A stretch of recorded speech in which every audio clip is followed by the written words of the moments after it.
Hello, welcome to this video on transnational companies or TNCs. In this video, we're going to look at some of the reasons why companies become transnational companies and look at some of the advantages and limitations of being a TNC. So here are some TNCs on the right hand side, and we're going to start off with a definition of a transnational company. TNC is a business that operates substantial facilities, does business in more than one country, and does not consider any particular country its national home. So let's make sure we have this definition down. We're thinking about these sorts of companies on the right hand side. They have substantial facilities. They do business in more than one country.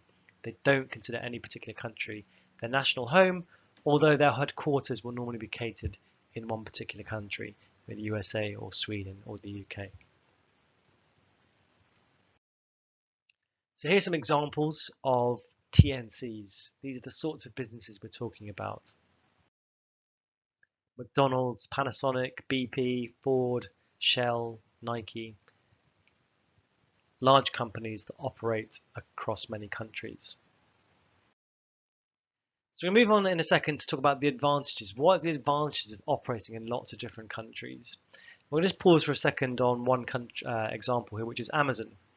And Amazon operate in many different countries, which we can see in the top left around the world. And we're going to just explain that people often talk about transnational companies, and one of the main reasons is in terms of tax arrangements. And here is a blueprint that has been released by someone about how Amazon structures itself. So Amazon itself is not one business. Here is the headquarters, the American company, Amazon, owned by Jeff Bezos. And what we can see is there's a number of different companies, subsidiary companies, that this business owns. And we've got one here called Amazon European Holdings. And if we go back down, that business owns this business, and this business eventually owns this business here. And this business here is based in Luxembourg. It's registered in Luxembourg, where they have quite a low rate of tax.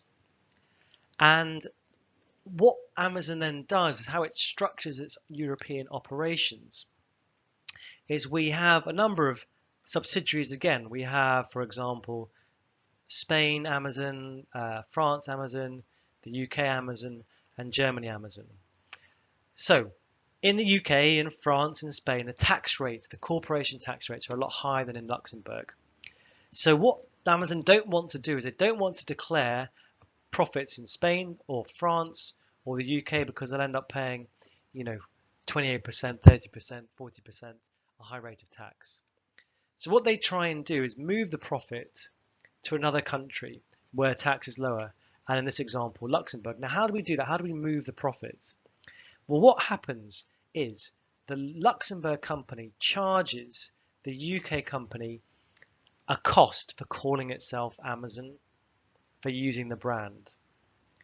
And that cost means that Amazon Luxembourg charge the Amazon UK, and money flows from Amazon UK into Amazon Luxembourg.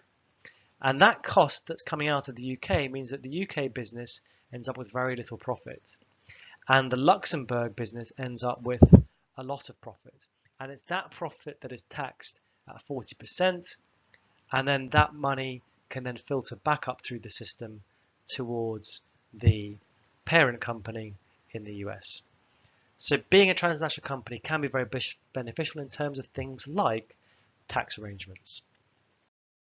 So what are the advantages of being a transnational company beyond that? Well, access potentially to cheap labor. So for example, a lot of companies might have products manufactured in Malaysia or Turkey or China and use one of their subsidiaries in that business to do that manufacturing because wages are cheaper. You can access a wider customer base. Why limit yourself to 10 million people in your own country when you could sell to 1 billion people around the world? We've talked about the tax burden. You can structure your business in such a way that you direct profits to countries with a low level of tax. There might be financial benefits, so we can maximize revenue or achieve our profit maximization level of output by expanding to become a transnational company. We can achieve increasing economies of scale, in fact global economies of scale, if the larger we get, the lower the average cost of production. We can maybe control key supplies important for companies like oil companies. If I'm an oil company based in the UK, I want to make sure I have perhaps a subsidiary in the Middle East that owns some assets there so I can control those supplies. I'm of a sufficient scale that I have the resource to be able to invest in research and development, R&D, or innovation in new, better technology and products. And it's diversification. If I'm spread around the world, if there's a recession in Europe, then that might be offset by a boom in Asia. If there's a recession in South America, then if my North American business is doing very well, it will balance out. So I can diversify. It's less risky potentially for me to be a transnational company. On the flip side, there might be some limitations or some drawbacks of being a transnational company. One of them is you might be exposed to political risk. So there are stories of businesses' assets being seized by governments, being nationalized in certain countries. And for that business, you've lost that asset. It's a complete disaster and it's a big loss. Also, they might introduce rules or regulations or laws that are a risk to your business. So there's a potential of political risk if you're in many different countries.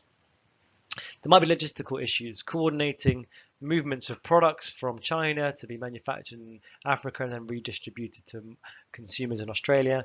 That might be difficult to coordinate. As a result, we might get diseconomies of scale, which we've touched on in an earlier series. It might cost a lot of money. Can we finance the expansion? Is it risky to borrow money? Can we pay it back? There might be authorities that have issues over a large business entering their particular market and what that will mean for local companies. Will they be able to compete with a large transnational? There might be ethical concerns. We might expand our business to access cheaper labor in maybe a Far East market, but do we know how the workers are being treated? Do we know if it's environmentally sound practices that are being used? And maybe we won't have as much control, and that might damage our reputation. So there's ethical concerns. And then as a result, reputational damage. So in this video, we've looked at some of the reasons why transnational companies become TNCs and some of the advantages and drawbacks of being a TNC. That's it. Thank you very much for listening.